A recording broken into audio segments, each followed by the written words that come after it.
ലക്ഷം രൂപ മാലിന്യ നിർമ്മാർജ്ജന ബജറ്റ് നിർദ്ദേശങ്ങൾ അടിയന്തരമായി നടപ്പാക്കണം.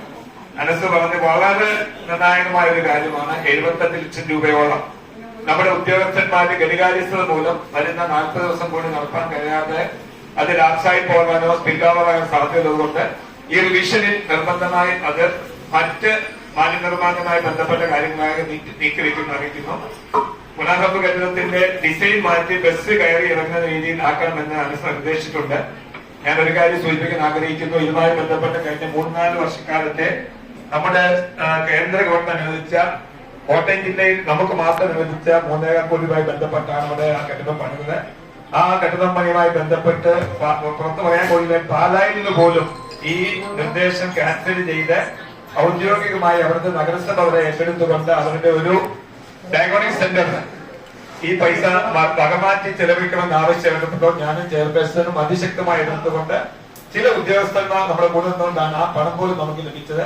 ആ പണത്തിൽ അതിന്റെ നിർദ്ദേശത്തിന്റെ അടിസ്ഥാനത്തിൽ ഡിസൈൻ മാറ്റാൻ കഴിയില്ല എന്ന് ശക്തമായ നിർദ്ദേശം ഉള്ളതുകൊണ്ട് നമുക്ക് ഒന്നുകൂടി ആ ഡിസൈൻ മാറ്റാനുള്ള എന്തായാലും നമുക്കുള്ള സ്ഥലത്ത് നമുക്ക് സ്വാഭാവികമായി നമ്മുടെ മനസ്സിലെ ആഗ്രഹം ബസ് സ്റ്റാൻഡ് പൊളിക്കുമ്പോൾ കാഞ്ഞിരപ്പള്ളി പാലാ ഭാഗത്ത് കാഞ്ഞിരപ്പള്ളി പൂഞ്ഞാർ ഭാഗത്തും തീവ്ര ഭാഗത്തും ബസ്സുകൾ നമ്മുടെ മഞ്ചാടി തുരുത്തിലും തൊടുപുഴ ഉൾപ്പെടെ പാലാ ഭാഗത്ത് വരുന്ന ബസ്സുകൾ നമ്മുടെ നിലവിലുള്ള അടഞ്ഞു കിടക്കുന്ന കഴിഞ്ഞ 14 വർഷക്കാലമായി ബസ് സ്റ്റാൻഡായി പ്രവർത്തിക്കാത്ത ആ കടുവാമലി ബസ് സ്റ്റാൻഡുമായിട്ടാണ് ആഗ്രഹിക്കുന്നത്. അതുമായി ബന്ധപ്പെട്ട് ബഹുമാനപ്പെട്ട കളക്ടറുടെ അടുത്തും താലൂക്കിന്റെ നിർദ്ദേശം കൊടുത്തിട്ടുണ്ട്. അത് നമുക്ക് അനുകൂലമായി പ്രതീക്ഷിക്കുന്നു. അറിയിപ്പ് കമ്മിറ്റി നിർദ്ദേശം ഭവന നിർമ്മാണ പദ്ധതിയിൽ അഭിനന്ദിക്കുന്നു. ആശയക്കുമായി ബന്ധപ്പെട്ട എല്ലാവർക്കും ആശങ്കയുണ്ട്. പക്ഷെ നമ്മുടെ മറ്റു കാര്യങ്ങൾ കഴിയുമ്പോൾ മറ്റ് ഡിപ്പാർട്ട്മെന്റുകളുടെ സഹായം ഇല്ലാതെ നഗരസഭയ്ക്ക് എത്രത്തോളം പ്രായം നടപ്പാക്കാൻ കഴിയുമെന്ന് പരിശോധിക്കും. അതോടൊപ്പം തന്നെ പ്രധാനമായും നിലവിലെ ലിസ്റ്റ് വലിയ അപാകത ലിസ്റ്റാണ്. അർഹരായ ആളുകൾ ഇപ്പോഴും പുറത്തു നിൽക്കുകയും അനർഹരായ ആൾ ഒറ്റ ആളുകളിലേക്ക് വാങ്ങിക്കുന്നത്. അതുകൊണ്ട് പുനഃപരിശോധിച്ച് നന്നായി നടപ്പാക്കാൻ ശ്രമിക്കേണ്ടതാണ്. വത്സര സംസ്കാരത്തിന് നടപടിയെടുക്കണമെന്ന് കവിത സൂചിപ്പിച്ചിട്ടുണ്ട്. നിർബന്ധമായും ഇന്നലെ പള്ളികളിൽ വരെ അതുമായി ബന്ധപ്പെട്ട ഒരു കുതുബ പ്രസംഗം ഉണ്ടായിരുന്നു. നമുക്ക് ഈ വരുന്ന 40 ദിവസക്കാലം റമദാനുമായി ബന്ധപ്പെട്ട കാര്യങ്ങളിൽ ജനങ്ങളെ ബോധവൽക്കരിക്കാനും മുഴുവൻ കെട്ടിട ഉടമകൾക്ക് നോട്ടീസ് കൊടുക്കും, മുഴുവൻ ഹോട്ടലുകൾക്ക് നോട്ടീസ് കൊടുക്കും. പ്രത്യേകിച്ച് അജിനിയുമായി ബന്ധപ്പെട്ട സംഭവം നിങ്ങൾക്ക് എല്ലാവർക്കും അറിയാം. എല്ലാ ഈരാറ്റുപേട്ടയിൽ 90% ഹോട്ടലുകളുണ്ട്. കെട്ടിട ഉടമകളും ഈരാറ്റുപേട്ടയിലെ തോടുകളിലേക്കും ആറുകളിലേക്കുമാണ് അവരുടെ ഔട്ട്ലെറ്റ് വ്യവസ്ഥ അല്ലെങ്കിൽ മലവെള്ളം ഉൾപ്പെടെയുള്ള എല്ലാ മാലിന്യങ്ങളും ഒഴുക്കിക്കളയുന്നത് നമ്മുടെ നാട്ടിലേക്ക് തോട്ടിലേക്കുമാണ്. ശക്തമായ നടപടി സ്വീകരിക്കുമെന്ന് ഇന്നലെ പള്ളികൾ അറിയിച്ചിട്ടുണ്ട്. ബാക്കി അരിന്തപ്പള്ളിയിലും മറ്റുമായി ബന്ധപ്പെട്ട കാര്യങ്ങളും സംസാരിച്ച ശേഷം നല്ലൊരു ബോധവൽക്കരണ പരിപാടി കൂടി നടത്തി പ്രത്യേക സംസ്കാരത്തിനെതിരായി ശക്തമായ നടപടി ഉണ്ടാകണം. സജീർ ഇസ്മായിലിന്റെ നിർദ്ദേശം ബസ് സ്റ്റാൻഡിന്റെ വിഷയം ഒളിക്കുമ്പോൾ ബസ് സൂചിപ്പിച്ചു. കുടിവെള്ളവുമായി ബന്ധപ്പെട്ട് സജീവ് അതുമായി ബന്ധപ്പെട്ട് 60 ലക്ഷം രൂപ നമ്മുടെ ബഡ്ജറ്റിൽ കുടിവെള്ളത്തിൽ ബന്ധപ്പെട്ടിട്ടുണ്ട്. ഒരു നമ്മുടെ ബഡ്ജറ്റ് വായിക്കും മനസ്സിലാക്കാൻ കഴിയും. ലത്തീഫ് എല്ലാ വാർഡിലും വികസനത്തിന്റെ വിഹിതം എത്തിക്കണം. കഴിയുന്നിടത്തോളം ഒരു നല്ല ഭംഗിയായിട്ടാണ് നമ്മുടെ വിഹിതം എത്തിക്കൊണ്ടിരിക്കുന്നത്. അത് എല്ലാ വാർഡുകളിലും MLA-യുടെ ഫണ്ട് എത്തുന്നുണ്ട്, MP-യുടെ ഫണ്ട് എത്തുന്നുണ്ട്, നഗരസഭയുടെ ഫണ്ട് എത്തുന്നുണ്ട്. സ്വാഭാവികമായും രാഷ്ട്രീയമായി പറയുന്നതല്ല, അത്യാവശ്യം വികസനം ഈ കഴിഞ്ഞ 50 മാസം എല്ലാ വാർഡിലും നടന്നിട്ടുണ്ട്. പക്ഷേ ലത്തീഫിന്റെ പാർട്ടി പറയുന്നത് നിങ്ങളുടെ വാർഡ് സന്ദർശിക്കാനാണ് പറയുന്നത്. അപ്പൊ നമുക്ക് എല്ലാവർക്കും ആ വാർഡ് സന്ദർശനങ്ങൾ നടത്തി കുറവുള്ള പ്രശ്നങ്ങൾ പരിഹരിക്കാൻ ശ്രമിക്കുന്നതാണ്. PMA ലൈഫ് പദ്ധതി പൂർണ്ണമായി നടപ്പാക്കണം. വളരെ സന്തോഷപ്പെടണം. നിർബന്ധമായും നമ്മുടെ ഏറ്റവും വലിയ ടാർഗറ്റ് അതാണ്. ഫണ്ടിന്റെ അതിലാണ് വീട് മെയിന്റനൻസും ബാത്റൂം മെയിന്റനൻസും നടപ്പാക്കാൻ കഴിയുന്നില്ല. അത് ശരിക്കും പറയുകയാണെങ്കിൽ നമ്മുടെ ജനറൽ പർപ്പസ് ഉൾപ്പെടെ ഒട്ടേറെ ഫണ്ട് നമുക്ക് സംസ്ഥാന സർക്കാർ ലഭിക്കാനുണ്ട്. കേന്ദ്ര ഗവൺമെന്റ് നിർദ്ദേശമനുസരിച്ച് CFC നമുക്ക് വീതം വെക്കുമ്പോൾ സ്വാഭാവികമായും മറ്റ് പരിപാടികൾ കഴിയുമ്പോൾ ഗവൺമെന്റ് നിർദ്ദേശത്തിന് വിധേയത നമുക്ക് പ്രവർത്തിക്കാൻ കഴിയില്ല. ആ CFC ഫണ്ടിൽ രാജ്യം മറ്റൊന്നും വെക്കാൻ കഴിയില്ല. അതുകൊണ്ട് കുറെ ഫണ്ട് ഇപ്പോൾ തന്നെ ബാക്കി വന്നിട്ടുണ്ട്. പക്ഷെ നമ്മുടെ ഇങ്ങനെയുള്ള കാര്യം ഉപയോഗിക്കാൻ കഴിയാത്ത നമുക്ക് ഖേദമുണ്ട്. ഏതായാലും പരമാവധി നമ്മുടെ ബഡ്ജറ്റിൽ ഒന്നാമത്തെ പ്രാധാന്യം വീട് നിർമ്മാണം കൊടുക്കും. പിന്നെയുള്ള പ്രാധാന്യം വീട് മെയിൻ്റനൻസിനും ബാത്റൂം മെയിൻ്റനൻസിനും കൊടുക്കണം. എല്ലാവരുടെയും ആഗ്രഹം അതാണ്. അതുമായി ബന്ധപ്പെട്ട് നമുക്ക് പരമാവധി നമുക്ക് ചർച്ച ചെയ്ത് തീരുമാനിക്കുകയും ചെയ്യാം. സഹല കുടിവെള്ള പദ്ധതി അമൃത പദ്ധതി നടപ്പാക്കാൻ നമ്മുടെ കയ്യിൽ നിൽക്കുന്ന കാര്യമല്ല. ആദ്യത്തെ പടിയായി നമുക്കെല്ലാവർക്കും വെട്ടിപ്പറപ്പ് ഉൾപ്പെടെ മറ്റു സ്ഥലങ്ങളിലെല്ലാം പൈപ്പിന്റെ കുറ്റിയിൽ നടക്കുന്നുണ്ട്. സർക്കാരിന്റെ ഫണ്ട് കുറവായതുകൊണ്ട് കാര്യമായ പരിപാടി മുന്നോട്ട് പോകുന്നില്ല എന്ന് പറയുന്നത്. ഏതായാലും നമ്മുടെ നഗരസഭയിൽ നടപ്പാക്കുമ്പോൾ ഏതായാലും ഒരു വർഷമൊക്കെ കഴിയും. സമ്പൂർണ്ണ കുടിവെള്ള നഗരമായതോടുകൂടി മാറും. 25 കോടിയാണ് വകയിരുത്തിയും നമ്മുടെ 3 കോടി രൂപ ഉണ്ട്. നമ്മുടെ ഭാഗത്തുനിന്നുള്ള ശക്തമായ നീക്കങ്ങൾ ഉണ്ടാകും. സുനിൽകുമാറിന് പ്രത്യേകം നന്ദി പറയുന്നു. ട്രസ്റ്റ് ഫണ്ടിന്റെ അടിസ്ഥാനത്തിൽ 5 ലക്ഷം രൂപ ST ബാധ്യത എത്തണമെന്ന് നിർബന്ധമായിട്ട് നമുക്ക് ഉൾക്കൊള്ളാൻ കഴിയും. റിയാസിന്റെ നിർദ്ദേശങ്ങൾ സ്വാഗതമാണ്. കടുവാമയുമായി ബന്ധപ്പെട്ട് ഈ ബസ് സ്റ്റാൻഡുമായി ഒത്തിരി വിവാദങ്ങളുണ്ട്, ഞങ്ങൾ മനസ്സിലാക്കുന്നു, അത് ഉൾക്കൊള്ളുകയും ചെയ്തു. പക്ഷേ ഈ നിലവിലുള്ള ബസ് സ്റ്റാൻഡ് ഉള്ളതുപോലെയാണ് പലപ്പോഴും ഞാൻ രാഷ്ട്രീയം പറയുന്നതിന് സംസാരിക്കുന്നത്. അങ്ങനെ ഒരു ബസ് സ്റ്റാൻഡ് ഇവിടെ ഇല്ല, 14 വർഷമായിട്ട്. അത് സങ്കടകരമായ കാര്യമാണ്. പക്ഷെ പറയുമ്പോഴെല്ലാം നിലവിലുള്ള ബസ് സ്റ്റാൻഡ് പൊളിച്ചു നശിപ്പിച്ചെന്നില്ല പറയുന്നു.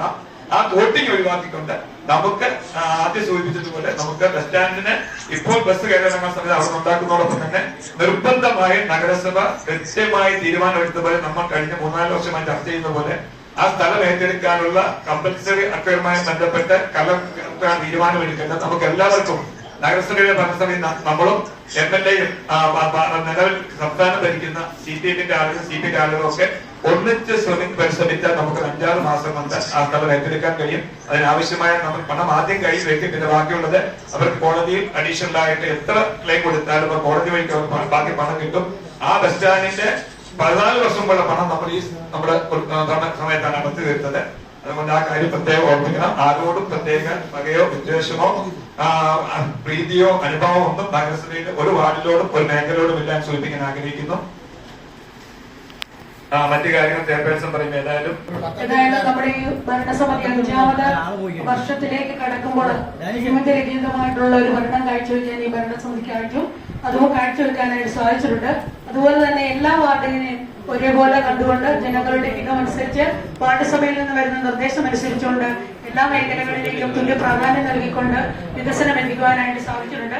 കൂടാതെ തന്നെ നമുക്ക് നഗരസഭയുടെ കീഴിൽ നമ്മുടെ പ്രോപ്പർട്ടി പ്രധാനപ്പെട്ട 3 പ്രോപ്പർട്ടികളും നഗരസഭാ ചെയർപേഴ്സൺ നിലയിൽ ഇപ്പോൾ നമ്മുടെ സുനിൽകുമാർ സൂചിപ്പിച്ചതുപോലെ തന്നെ വളരെ അഭിമാനത്തോടു കൂടി വരേണ്ടേ എന്റെ കയ്യിൽ നിന്ന് തന്നെ പൈസ മുടക്കിയാണ് ഞാൻ ആ വസ്തുക്കളുടെ എല്ലാം കരമടച്ചത്. ഇപ്പോൾ നമ്മുടെ നഗരസഭയിലെ മുഴുവൻ പ്രോപ്പർട്ടികളും മാസ്റ്ററേഷനിൽ ഉൾപ്പെട്ടതോടൊപ്പം നഗരസഭാ സെക്രട്ടറിയുടെ പേരിൽ അംഗൻവാടികളുടെ പോലും ഉൾപ്പെടുത്തി നമ്മൾ കരമടച്ചു കഴിഞ്ഞു. കൂടാതെ ഇപ്പോൾ നമ്മുടെ വീടിന്റെ ഒരു ആക്ഷേപം എല്ലാവരും പറഞ്ഞു കഴിഞ്ഞു. ഈ വർഷത്തെ വാർഷിക പദ്ധതിയിൽ പ്ലാൻ ഫണ്ടില് 2,47 ലക്ഷം രൂപ അനുവദിച്ചപ്പോൾ അനിവാര്യ പ്രോജക്റ്റുകൾക്ക് ശേഷം പദ്ധതി വിഹിതമായിട്ട് ലഭിച്ച ഫണ്ടുകൾ റോഡുകൾക്ക് നൽകാതെ തന്നെ 40 ലക്ഷം രൂപ PMAY ലൈഫ് പദ്ധതി എന്ന് പറയുന്ന 5ാമത്തെ DPRൽ ഉൾപ്പെട്ട പ്രോജക്റ്റുകൾക്ക് വേണ്ടി പ്ലാൻ ഫണ്ട് മാത്രം 40 ലക്ഷം രൂപയും ബാക്കി വരുന്ന ഓൺ ഫണ്ടും കൂടെ ചേർത്ത് വീട് നിർമ്മിക്കുന്നതിനായിട്ട് നൽകുവാൻ തീരുമാനിച്ചിട്ടുണ്ട്. പിന്നെ ആശ്രയാക്കിയിട്ട് നമുക്ക് ഒരു നഗരസഭകളും ഒരു തദ്ദേശ സ്വയംഭരണ സ്ഥാപനങ്ങളും ഇപ്പോൾ നൽകുന്നില്ല. നഗരസഭ വർഷങ്ങളായിട്ട് 10 ലക്ഷം രൂപ വെച്ചുകൊണ്ടാണ് നമ്മുടെ ഈ ആശ്രയാക്കിയിട്ട് നൽകി വരുന്നത്. നഗരസഭയുടെ കൃത്യമായിട്ടുള്ള വിഹിതം ആ ഫണ്ട് നമ്മൾ നൽകി വരുന്നുണ്ട്. വിലയിരുത്തൽ സമിതി കൂടുവാൻ പറഞ്ഞിട്ട് നാളിതുവരെ ആ വിലയിരുത്തൽ സമിതി കൂടി അനർഹരായിട്ടുള്ളവരെ ഒഴിവാക്കിയിട്ട് അർഹരായിട്ടുള്ളവരെ ഉൾപ്പെടുത്തി തന്നിട്ടില്ല എന്നുള്ളൊരു ഖേദകരമായ കാര്യമുണ്ട്. പിന്നെ മാലിന്യ നിർമ്മാർജ്ജനവുമായിട്ട് ബന്ധപ്പെട്ട് എല്ലാവരും പല രീതിയിലുള്ള ആക്ഷേപങ്ങൾ ചോദിച്ചു. പക്ഷേ നമ്മുടെ നഗരസഭ ജില്ലയിൽ തന്നെ നമ്മുടെ 75% നമുക്ക് മാലിന്യ നിർമ്മാർജ്ജനത്തിൽ പൂർത്തീകരിക്കാൻ സാധിച്ചിട്ടുണ്ട്. ഇനിയും നമ്മുടെ ആളുകളെ അവയർനെസ് നൽകിക്കൊണ്ട് നമുക്ക് മുന്നോട്ട് പോയാൽ മാത്രമേ അതിനുള്ള സംവിധാനങ്ങളെല്ലാം കഴിഞ്ഞ ദിവസങ്ങളിൽ പണികളിലൂടെയൊക്കെ നമ്മൾ നൽകി കഴിഞ്ഞു. നമുക്ക് ബന്ധപ്പെട്ട ഇനിയുള്ള മാലിന്യ നിർമ്മാർജ്ജനത്തിലുള്ള പ്രവർത്തനത്തിന് സജീവമായിട്ട് പോകുന്നുണ്ട്. പിന്നെ നമ്മുടെ കൗൺസിലർ പറഞ്ഞതുപോലെ തന്നെ ഡംപിംഗ് യാർഡിന്റെ കാര്യം അത് നമ്മൾ അതിന്റെ പഠിക്കലോളം എത്തിയപ്പോഴും ഉദ്യോഗസ്ഥരുടെ ഒരു അനാസ്ഥ കൊണ്ട് നമ്മുടെ നഗരസഭയിൽ മാത്രം നമുക്ക് നീക്കം ചെയ്യാൻ സാധിച്ചില്ല. ഇപ്പൊ നമ്മുടെ SWMP എന്ന പ്രോജക്റ്റിലൂടെ നമ്മൾ ആ മാലിന്യവും നമ്മൾ നീക്കം ചെയ്യുവാനുള്ള തീരുമാനത്തിലേക്ക് എത്തി നിൽക്കുകയാണ്. താമസമില്ലാതെ നമുക്ക് നീക്കം ചെയ്യുവാനായിട്ട് സാധിക്കും. അതുപോലെ തന്നെ നമുക്ക് ഈ പറഞ്ഞ രീതിയിലുള്ള കടുവാമഴിയുമായിട്ട് ബന്ധപ്പെട്ട് നമ്മുടെ വൈസ് ചെയർമാൻ സൂചിപ്പിച്ചതുപോലെ തന്നെ ബസ് സ്റ്റാൻഡ് 13 വർഷം ഡെഡായിട്ട് കിടന്ന ഒരു സ്റ്റാൻഡാണ്. അല്ലെങ്കിൽ പെട്ടെന്ന് ഒരു ദിവസം നമ്മൾ ബസ്സിനെ ബസ് സ്റ്റാൻഡ് നിർത്തലാക്കിക്കൊണ്ട് നമ്മൾ കയറിയാൽ അവിടെ ഒരു പ്രവർത്തനം നടത്തിയാൽ തീർച്ചയായിട്ടും അത് ഒരു ഗൗരവമായിട്ടുള്ള ഒരു വീഴ്ചയാണ്. പക്ഷെ ഇതല്ല, 13 വർഷം ഡെഡായി കിടന്ന കൂടുതൽ ഡെവലപ്പായി ആ ഒരു സ്റ്റാൻഡ് എന്ന രീതിയിൽ ക്രിയേറ്റ് ചെയ്യുന്നതിന് വേണ്ടിയാണ് നമ്മൾ ഈ ലഭ്യമായിട്ടുള്ള ന്യൂനപക്ഷ വകുപ്പിന്റെ നമ്മുടെ ഫണ്ട് അവിടെ വിനിയോഗിച്ചുകൊണ്ട് വലിയ രീതിയിലുള്ള വികസനം കാഴ്ചവെച്ചുകൊണ്ട് ബാങ്കിലേക്കുള്ള സ്ഥലം നമ്മൾ ഏറ്റെടുത്തുകൊണ്ട് ഭാവിയിൽ ഇന്ന് നമ്മൾക്ക് ചിലർക്ക് തെറ്റായി തോന്നും എന്നത് നാളെയുടെ ശരിയായിട്ട് മാത്രം നിങ്ങൾ കരുതുക. ഏതായാലും ഈ ബഡ്ജറ്റ് അവതരിപ്പിച്ച പ്രിയപ്പെട്ട നമ്മുടെ വൈസ് ചെയർമാനെ അഭിനന്ദിക്കുന്നു. അതുപോലെ തിരുത്തലുകൾ ഉള്ളത് തീർച്ചയായിട്ടും കൂടുതൽ തിരുത്തും. അതുപോലെ തന്നെ നമുക്ക് ഇപ്പൊ വൈസ് ചെയർമാന് ഈ ഒരു ബഡ്ജറ്റോടുകൂടി നമ്മുടെ വൈസ് ചെയർമാൻ സ്ഥാനം രാജിവെക്കുന്നു എന്ന് അറിഞ്ഞു. ഏതായാലും നഗരസഭാ ചെയർപേഴ്സൺ നിലയിൽ അദ്ദേഹം എന്നോടൊപ്പം ചേർന്ന് നിന്ന് നമ്മുടെ അടിസ്ഥാന സൗകര്യ വികസനങ്ങൾ, ക്ഷേമ പ്രവർത്തനങ്ങൾ, നാടിന്റെ എല്ലാ കാര്യങ്ങൾക്കും പൂർണ്ണമായിട്ടുള്ള ഒരു പിന്തുണ അദ്ദേഹം നൽകിയിരുന്നു.